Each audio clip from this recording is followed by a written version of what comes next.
Sejarah Peradilan Militer Indonesia. Masa penjajahan Belanda.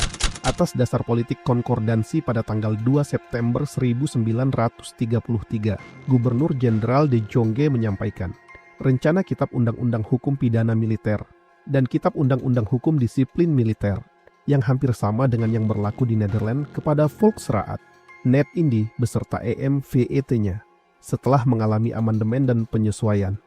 Maka KUHPM dan KUHDM diundangkan dengan STBL 1934 nomor 167 dan 168 dan mulai berlakunya ditetapkan tanggal 1 Oktober 1934 dengan keputusan Gubernur Jenderal tanggal 25 Maret nomor 354 BBL 1934 nomor 337. Pada tahun yang sama mulai berlaku ordonasi baru tentang ketentuan-ketentuan tentang kekuasaan kehakiman militer di Hindia Belanda LN 1934 nomor 173, ordonansi nomor 16 tanggal 28 Maret 1934.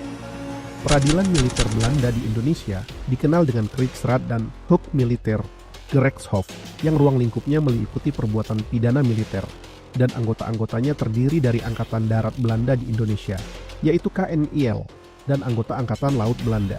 Anggota Angkatan Darat Hindia Belanda KNIL diperiksa dan diadili oleh Krijgsraad dan Hoek Militair Gerechtshof, sedangkan anggota-anggota Angkatan Laut Belanda diperiksa dan diadili oleh Zeekrijgsraad dan Hoek Militair Gerechtshof. Krijgsraad terdapat di kota-kota Cimahi, Padang, Ujung Pandang dengan daerah hukum masing-masing, yaitu untuk Cimahi meliputi Jawa dan Madura, Sumatera Selatan meliputi Palembang, Bangka, Belitung, Riau, Jambi, Bengkulu, Lampung, Kalimantan, Bali, dan Lombok. Padang meliputi Sumatera Barat, Tapanuli, Aceh dan Sumatera Timur. Ujung Pandang meliputi Sulawesi, Manado, Maluku dan Timur. Periode tahun 1945. Pada masa ini, peradilan militer di Indonesia masih mengadopsi ketentuan pemerintah zaman penjajahan Belanda, yaitu Krijgsraad berdasarkan Bepalingen Betreffende Rechtsmacht van de Militaire Rechter in Nederland-Indi Stadblad 1934 nomor 173 yang berfungsi sebagai hukum acara dalam memeriksa dan mengadili perkara pidana pada tingkat pertama terhadap semua anggota militer dan orang sipil yang bekerja di lingkungan kemiliteran. Adapun dasar hukum yang digunakan adalah Pasal 2, Ketentuan Peralihan Undang-Undang Dasar 1945 yang berbunyi, segala badan negara dan peraturan yang ada masih langsung berlaku selama belum diadakan yang baru menurut Undang-Undang Dasar ini. 1946 sampai 1948, pemerintah telah mengundangkan Undang-Undang Nomor 7 Tahun 1946 tentang Pengadilan Tentara. Dalam Pasal 22 menyatakan, mengadakan peradilan tentara selain pengadilan biasa, dan berdasarkan ketentuan Pasal 5. Pengadilan tentara diberi kewenangan juga mengadili perkara koneksitas pada saat bersamaan diundangkan Undang-Undang Nomor 8 Tahun 1946 tentang Peraturan Hukum Acara Pidana Pengadilan Tentara berdasarkan Peraturan Pemerintah Nomor 37 Tahun 1948 tentang Pengadilan Tentara terdiri dari Mahkamah Tentara, Mahkamah Tentara Tinggi, Mahkamah Tentara Agung. Periode tahun 1949 sampai 1950 berdasarkan Undang-Undang Nomor 6 Tahun 1950, yaitu Undang-Undang Darurat tentang Hukum Acara Pidana pada Pengadilan Tentara, mempertegas lagi kompetensi peradilan militer dan menghidupkan kembali pengadilan tentara yang ada sebelum tanggal 7 Maret 1949 serta berlakunya kembali Peraturan Pemerintah Nomor 37 Tahun 1948 tentang susunan dan kekuasaan pengadilan dan kejaksaan dalam lingkungan pengadilan tentara.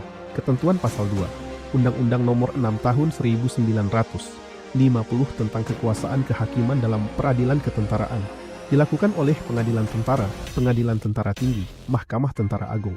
Tahun 1950 sampai 1959, pada masa ini dikeluarkan Undang-Undang Darurat Nomor 1 Tahun 1951 tanggal 15 Maret 1951 tentang tindakan-tindakan sementara untuk menyelenggarakan kesatuan susunan, kekuasaan, dan acara pengadilan sipil sehingga wilayah hukum pengadilan militer sama dengan wilayah hukum peradilan umum.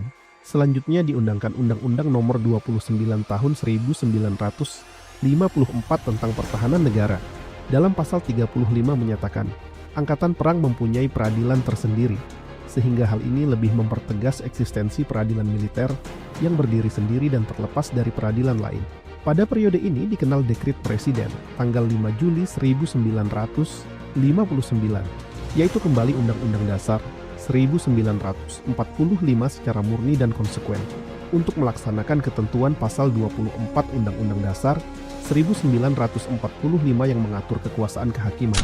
Awal pengaturan kekuasaan kehakiman, peradilan umum, peradilan tata usaha ketentaraan, peradilan tata usaha pemerintahan, berdasarkan ketentuan pasal 7 Undang-Undang Nomor 19 Tahun 1964 tentang ketentuan-ketentuan pokok kekuasaan kehakiman. Disebutkan bahwa kekuasaan kehakiman dilaksanakan oleh pengadilan dalam lingkungan peradilan umum, peradilan agama, peradilan militer, dan peradilan tata usaha negara, dan semua pengadilan berpuncak pada Mahkamah Agung yang merupakan pengadilan tertinggi semua lingkungan peradilan.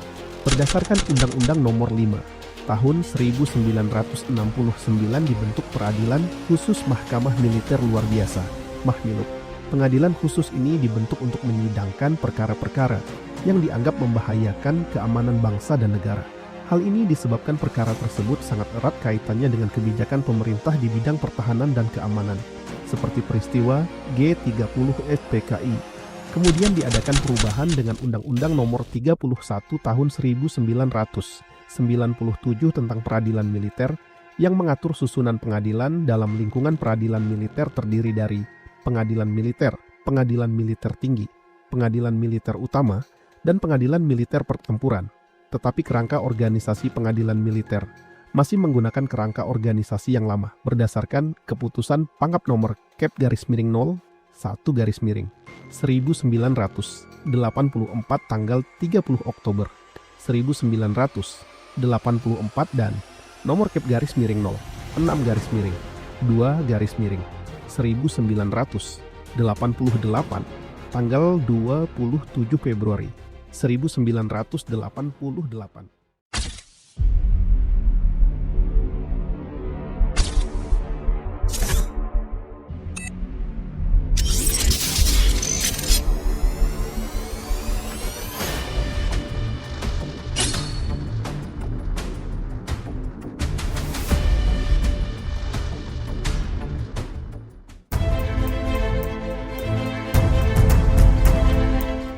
Peradilan satu atap baru mulai terwujud sejak diundangkannya Undang-Undang Nomor 4 Tahun 2004 tentang kekuasaan kehakiman sebagai penjabaran.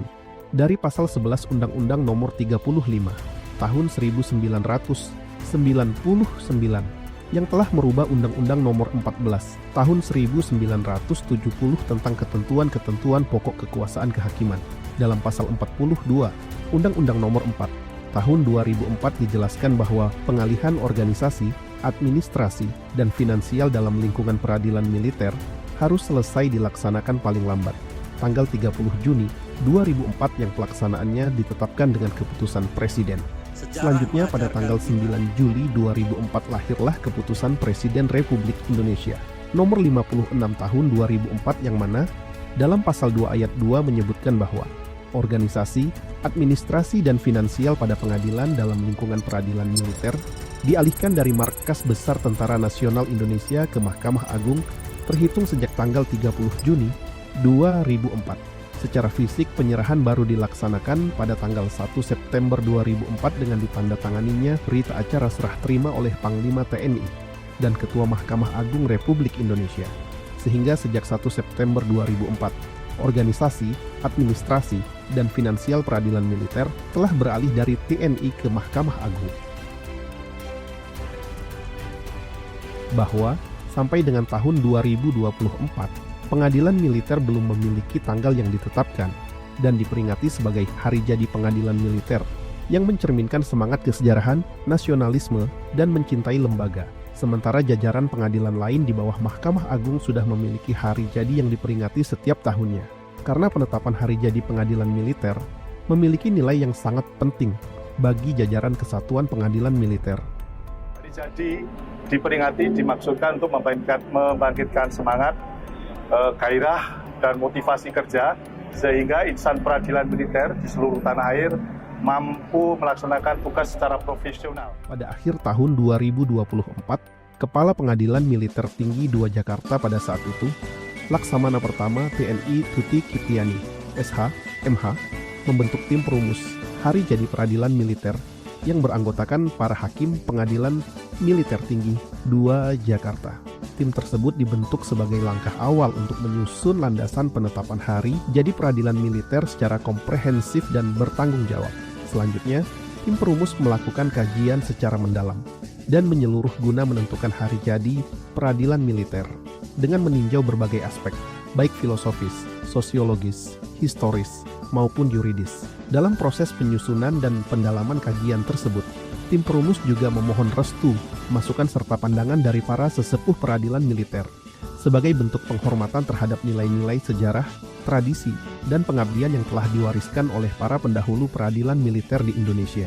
Secara filosofis, penentuan Hari Jadi Pengadilan Militer harus disusun dengan mempertimbangkan pandangan hidup, kesadaran, dan cita hukum yang menggambarkan suasana kebatinan serta falsafah bangsa Indonesia yang bersumber dari Pancasila dan pembukaan Undang-Undang Dasar Negara Republik Indonesia tahun 1945. Secara sosiologis, penentuan Hari Jadi Pengadilan Militer harus mendasari pada fakta empiris sejarah perkembangan hukum di Indonesia, di mana pengadilan militer sejak zaman penjajahan sebagai salah satu lembaga atau badan peradilan yang tumbuh dan berkembang sejalan dengan perkembangan sejarah bangsa Indonesia. Bahkan dalam keadaan darurat, di mana pengadilan sipil tidak mampu menyelenggarakan fungsi penegakan hukum, pengadilan militer tampil sebagai lembaga pengadilan. Secara historis, sejak zaman penjajahan Belanda telah berlaku peradilan militer, namun khusus bagi tentara Belanda Kenil. Berdasarkan penelusuran fakta sejarah, tidak diketahui secara pasti tanggal lahirnya peradilan militer yang khusus berlaku bagi Kenil tersebut. Sedangkan pada saat itu organisasi TNI belum terbentuk secara resmi, tetapi masih dalam bentuk kelas karat. Setelah Indonesia merdeka yang diproklamasikan pada tanggal 17 Agustus 1945, secara yuridis telah menandai kelahiran Indonesia sebagai negara yang merdeka dan berdaulat. Sehingga keputusan pemerintah merupakan keputusan politik yang diakui baik secara nasional maupun internasional. Secara formal, peradilan militer juga baru dibentuk setelah dikeluarkannya Undang-Undang Nomor 7 Tahun 1946 tanggal 8 Juni 1946 yang di dalamnya secara tegas mengatur berlakunya Undang-Undang Pengadilan Tentara di Indonesia. Dengan demikian, penentuan tanggal sebagai Hari Jadi Pengadilan Militer lebih tepat jika ditentukan setelah Indonesia merdeka, di mana pengadilan militer benar-benar telah berlaku seiring dengan perkembangan hukum dan ketatanegaraan Indonesia. Berdasarkan kajian yang didasarkan pada landasan filosofis, sosiologis, historis, maupun yuridis tersebut, maka tim perumus menyarankan tanggal 8 Juni 1946 sebagai hari jadi atau hari lahir pengadilan militer. Setelah tim perumus yang dipimpin oleh Kepala Pengadilan Militer Tinggi 2 Jakarta melakukan kajian akademis, selanjutnya melaporkan hasil kajian kepada Kadil Miltama. Dengan dasar kajian hasil akademis tersebut, Kadil Miltama, Laksamana Muda TNI Ismu Edi Arianto, SH, MH, melaporkan kepada Dirjen Badil Miltun Marsekal Muda TNI Dr. Yuwono Agung Nugroho, SHMH. Kemudian Dirjen Badil Miltun menghadap Ketua Mahkamah Agung sehingga terbitlah keputusan Ketua Mahkamah Agung Republik Indonesia nomor 84 garis miring KM A garis miring SK.OTI.1 garis miring 5 garis miring 2025 tanggal 22 Mei 2025 tentang penetapan hari jadi peradilan militer yang menetapkan hari jadi peradilan militer pada tanggal 8 Juni yang diperingati setiap tahun sebagai Hari Jadi Peradilan Militer.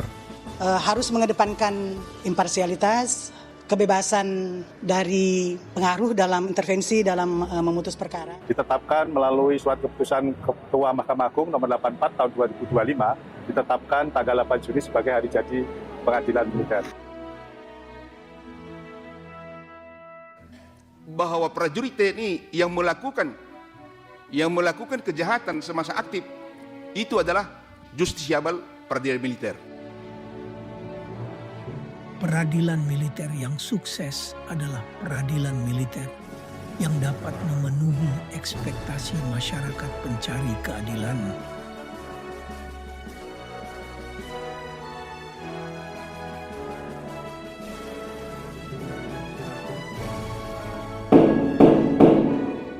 Sejarah peradilan militer Indonesia.